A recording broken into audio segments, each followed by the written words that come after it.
Welcome to the Coin Bureau Weekly Crypto Review. Here are this week's top headlines in the crypto news. Banks against Binance. Barclays and Santander have blocked their UK clients from making payments as Binance stops supporting SEPA payments. What you need to know and how Binance is fighting back. Another Latin American Bitcoin bill. Paraguay is poised to become the second country in the region to follow El Salvador's lead as the critics come out. Could we see Bitcoin become legal tender there too? Stablecoin supremacy. Circle files to go public as China sends a subtle warning sign to Tether. What all this means for the crypto market. Ethereum's evolution. Banks begin offering 2.0 ETH staking. An international institution builds an open source layer 2, and EIP 1559 gets a launch date. Why this news isn't as bullish as it seems. Cardano's smart contracts. What's the status? Plus a big news story I missed about Cardano from the week before. Buried Bitcoin back on the menu. A man who accidentally threw out his hard drive with nearly $400 million in BTC gets one step closer to digging. Here's what's stopping him from starting now. Bullish signals, but no bulls yet. A closer look at where we are and where we're headed in today's weekly crypto market forecast. All this and more in just a moment. Good morning, afternoon, or evening. Thank you for tuning in. My name is Guy, and what you're about to see is educational content, not financial advice. You can find any topics you're looking for using the timestamps in the video timeline. And now for today's top stories. Two of the biggest banks in the UK have blocked payments to Binance. The two announcements came just days apart, with Barclays taking the lead and Santander following suit. This could put a small dent in the crypto market and a big dent in Binance, given that Barclays and Santander have nearly 40 million clients combined in the UK alone.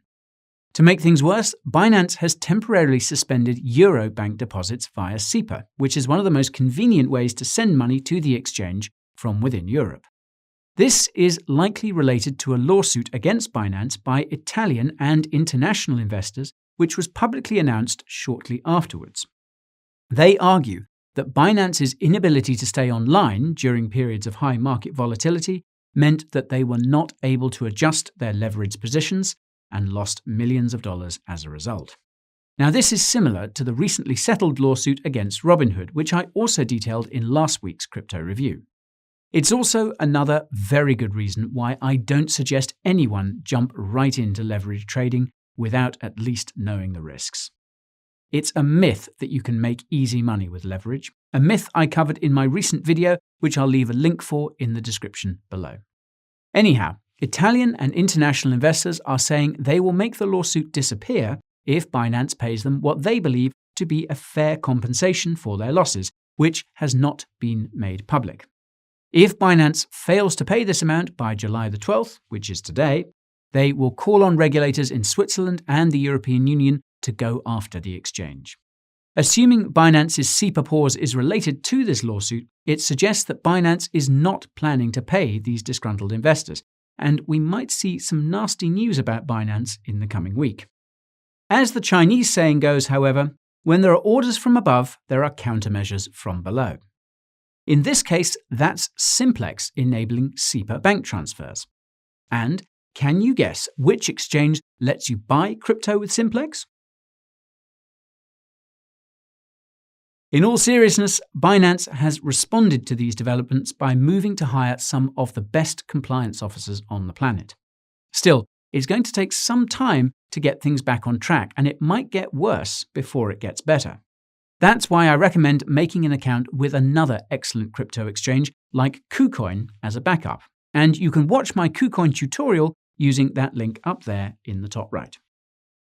Meanwhile, in Latin America, Paraguayan politicians are preparing to present a Bitcoin bill to their constituents this Wednesday.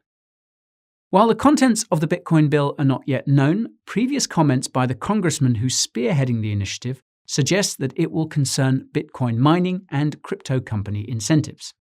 Those who watch my video about Bitcoin adoption in Latin America will recall that Paraguay gets almost 100% of its energy from renewable sources and only uses 26% of its renewable energy capacity.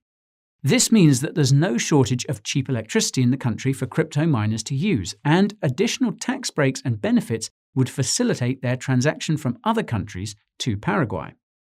According to a CoinDesk interview with said politician, if this first Bitcoin bill is successful, there will be a second one to make BTC legal tender in the country. Unfortunately, this seems to be quite a big if, because even if Congress passes this Bitcoin bill, it could still be struck down by the president, who is a member of the opposition party.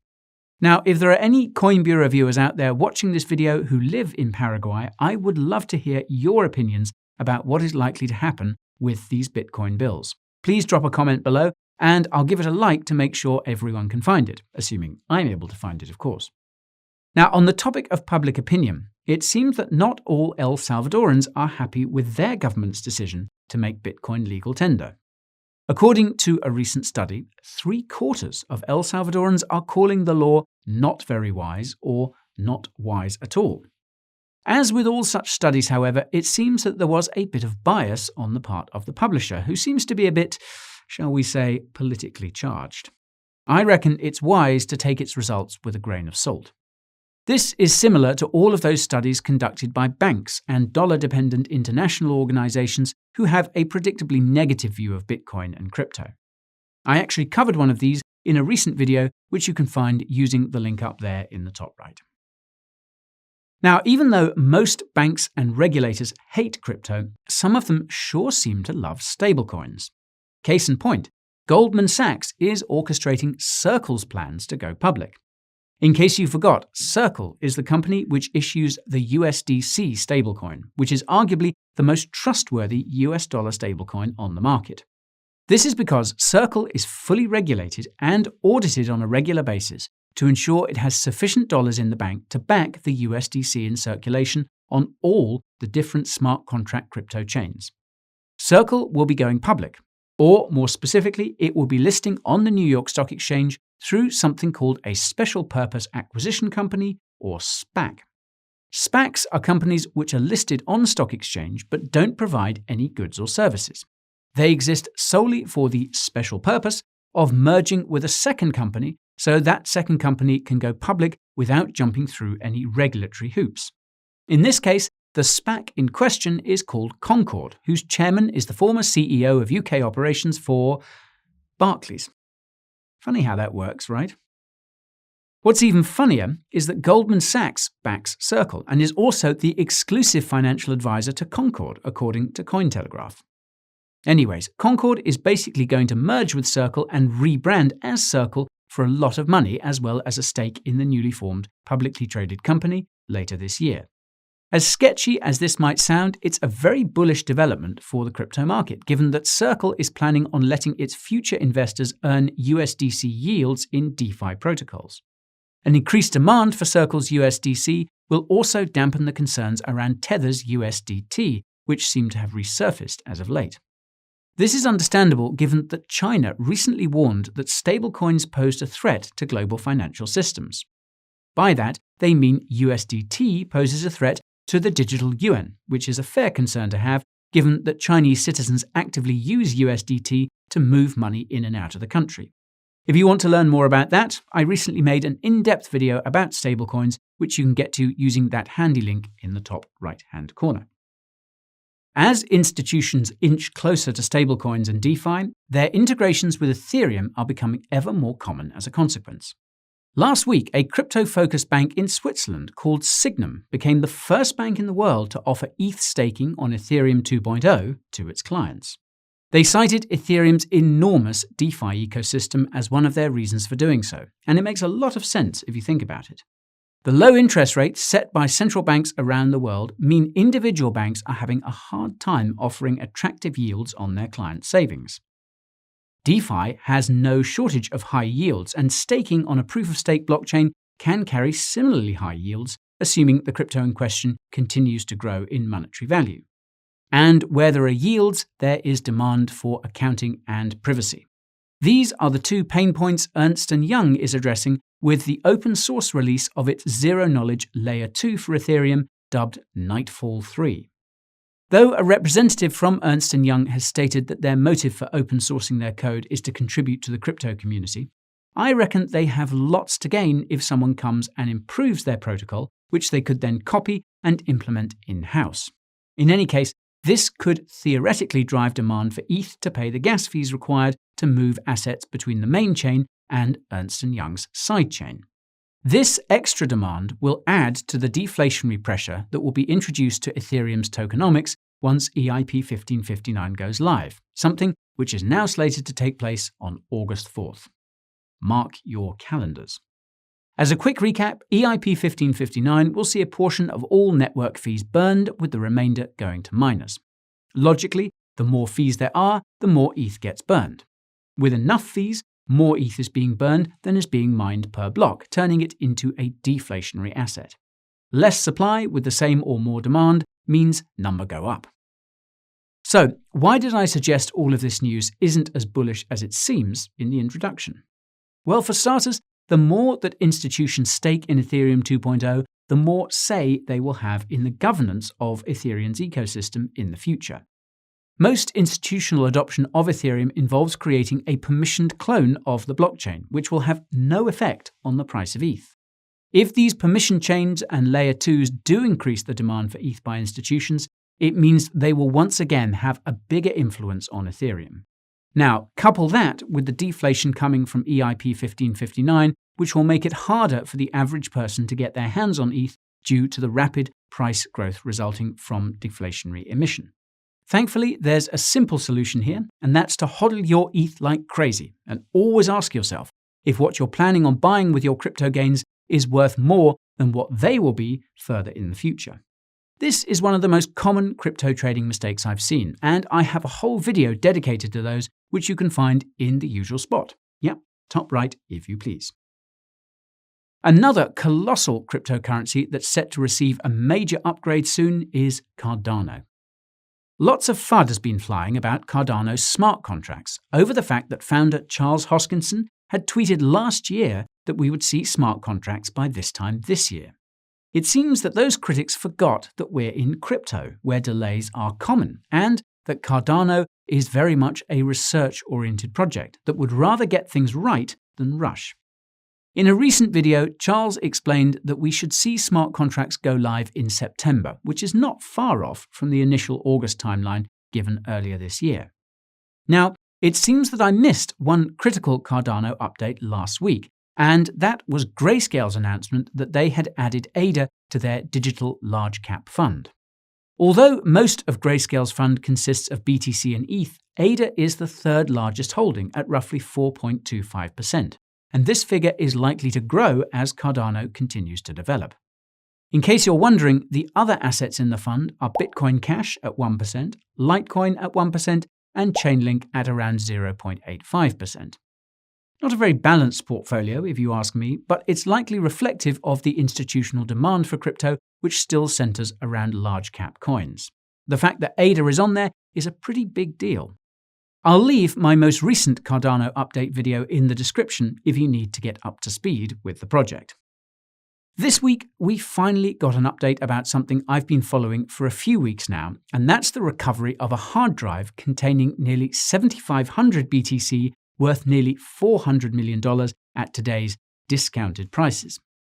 The man who had the unfortunate pleasure of losing this hard drive in 2013 is James Howells, who has been trying to recover the drive from the landfill it ended up in for 8 years now.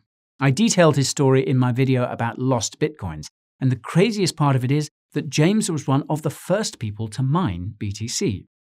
This means the hard drive he lost also contains the IP address of Satoshi Nakamoto. The only thing stopping James from digging up the drive is the city council, which has refused the operation on environmental grounds. This even now that James has found a hedge fund to cover all the costs associated with the safe extraction of his hard drive from the landfill it's sitting in. James believes it's only a matter of time before the city can't afford to say no to such a request, but it looks like we might have to wait until the next bull run until they budge. Speaking of which, let's turn to the markets. Last week, we saw a few bullish signals flash for Bitcoin. Firstly, a Glassnode indicator, which tracks the amount of BTC held by whales, spiked, which suggests that whales are accumulating in preparation for another move to the upside. Secondly, a study of institutional investors found that 80% of them have exposure to cryptocurrency in some way, shape, or form, and 40% of them plan on buying more. Finally, CoinShares' weekly crypto report found that institutional investors have started buying more than they were selling, which wasn't the case in the weeks prior, if you couldn't tell. Now, this is important because of a statistic from Chainalysis that I will repeat until you all remember it. And that's that more than 85% of all trading volume in cryptocurrency comes from large investors. Not only does this mean that what we do has little to no impact on price, but also that we must always remember where cryptocurrencies fit in the broader financial system. As far as I can tell, the $1 trillion of market cap that we lost in mid-May has found its way into the stock market, where it's causing the sort of price action that lures retail investors in. Once the weak hands have been shaken out there, I wouldn't be surprised if that money finds its way back into the crypto market for round 2 of retail getting wrecked. I'll be taking a closer look at what's going on with the current crypto market later this week, so stay tuned for that. This week's winners are Axie Infinity, KuCoin Shares, Flow, STX, and Terra. The AXS token owes its success to the incredible adoption of the NFT game by Filipinos, who are apparently turning a nice profit by selling their Pokemon-like characters for crypto. AXS seems to be well out of its volatility range as seen with the Bollinger Band indicator, but this can also be seen with the naked eye, a classic blow-off top. I expect to see a correction in the coming week, and that could make for a good entry point if you plan on holding AXS. Not financial advice, of course. As KuCoin's own exchange token, KCS seems to be gaining from the constant Binance bashing we're seeing around the world. KuCoin also recently rolled out its own native smart contract blockchain, which has also probably seen an uptick in users fleeing from Binance. As I explained in my exchange tokens video, KCS and its brethren have tokenomics that constantly burn crypto based on use. This impacts on supply, which means it's more than likely to impact on price, artificially. So, in other words, it is a manipulated cryptocurrency, so just be aware of that. Flow seems to be seeing some funky price action of its own, given that Cointelegraph was reporting about a suspected pump and dump just days before it went off on another tear. I attribute this price action to Flow's announcement that its NBA Top Shots NFT game will be sending select users to see Game 5 of the NBA Finals in person. Despite Flow's fantastic fundamentals, its recent price pump is still just a blip on the radar in the grand scheme of things, and that's thanks to its terrible tokenomics. More on that up there in the top right. STX's price action is something that's been in the works for quite a while. Allow me to explain. Stacks is a cryptocurrency project that's building on Bitcoin and acts as a sort of layer 2 that lets you do DeFi while relying on Bitcoin's blockchain for security and consensus. The company behind Stacks has been trying for months to convince the SEC that their currency is decentralized enough to no longer be classified as a security, or in simpler terms, as stock in their company. It seems they're making progress here because Kraken's Dan Held recently made a video about Stacks, and this has likely fueled speculation that the SEC could come out and confirm STX is not a security. Otherwise, Dan wouldn't be making a video about it. If true, this means US exchanges would finally be able to list the token, which was born and bred in the same country and did everything by the book. If this happens, STX could see some positive price action. Video is in the description if you want to find out why. Our final winner this week is Terra's Luna coin, which is used to collateralize the UST stablecoin. Naturally, Luna's rise is coming from the demand for UST being driven by Terra's various protocols and newly formed partnerships. Though Luna has historically not performed all that well compared to other altcoins due to its tokenomics, it seems to be a sustainable uptrend which will likely continue through to next week. And of course, you can learn more about Terra by watching my video about it. I'll leave a link to that in the description for you folks. Well, that's all for today's Coin Bureau Weekly Crypto Review. If you enjoyed it, you know what to do. Hit that like button, subscribe button, and bell icon too. If you want more of me, head on over to Twitter, TikTok, and Instagram to get a sneak peek behind the scenes.